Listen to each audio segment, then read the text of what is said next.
was impressed with some things Dustin did.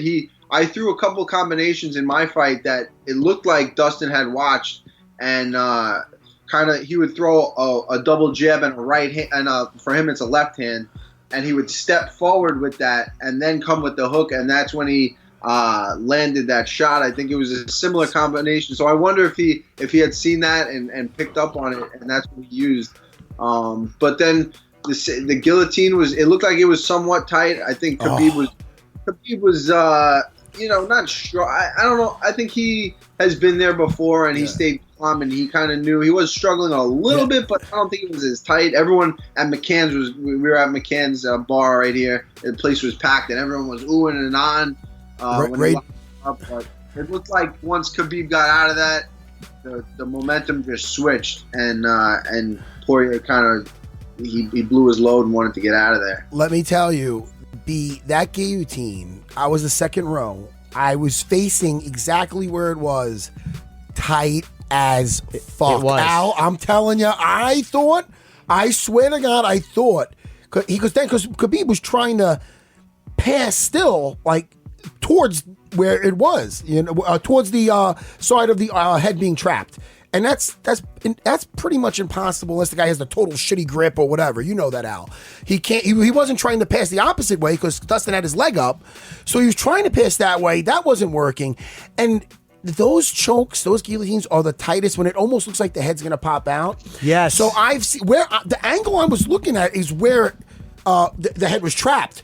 So I seen him have to go belly up almost to go back and just to get a little bit of space, then it got back on. Dude, I thought for a second, he was going to go to sleep. I was on the edge of my seat. I can't even tell you. It was so fucking... maybe it's because the angle I was at. It's like watching it from here to over there, and I'm like, holy fuck, man. Did Dustin do anything wrong, or did Khabib just do it right? Well, what Khabib was doing, if he went totally to his belly, it could cinch it. It could cinch it. It could be a done deal. So what he was doing was he was almost going to belly up and to his side just to get a little bit of space, and he ended up getting it, and he ended up getting out. But holy fuck, Rage Al! I thought he was gonna go to sleep, man.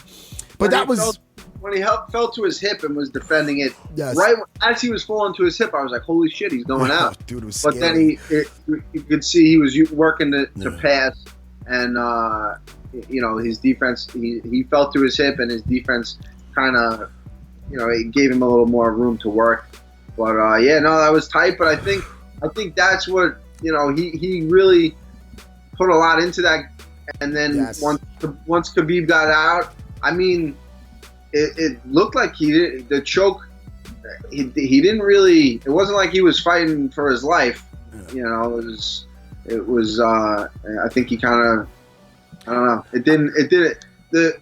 The mentality that he was going into it. I mean, you gotta kind of expect that the guy's going to be all over you, and it seemed like Dustin was surprised that in the corner, in between the first round, he was like, "There's no space. There's no space." Like, almost like he was panicking, but it's like it should almost be neutral. That's what you expect. And then the second round, you landed some shots. It's good. Build off that, but it seemed like. It seemed like he was just really flustered by Khabib, which everyone is. My pick, and people are going to start getting sick of me saying this because I feel like I say it all the time. I feel like Justin Gaethje stylistically is the best matchup for someone that has a skill set that can compete with Khabib.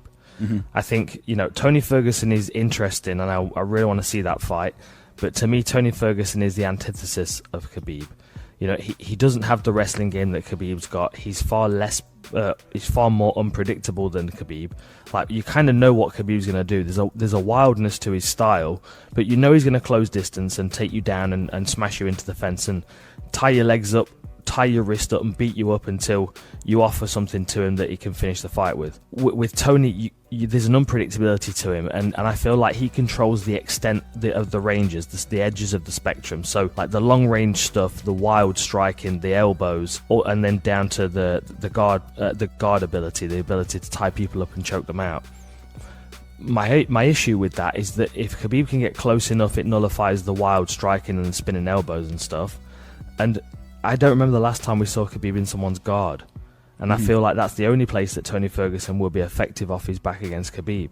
Like you know, if Khabib's in half guard, or you know, as he has been when he binds the legs, I feel like Tony Ferguson's arm length and height is a disadvantage to him then, because he's folded up into the corner, up against the fence, and unable to really move very well. Whereas Khabib is far more comfortable binding his legs because his legs are so long and skinny.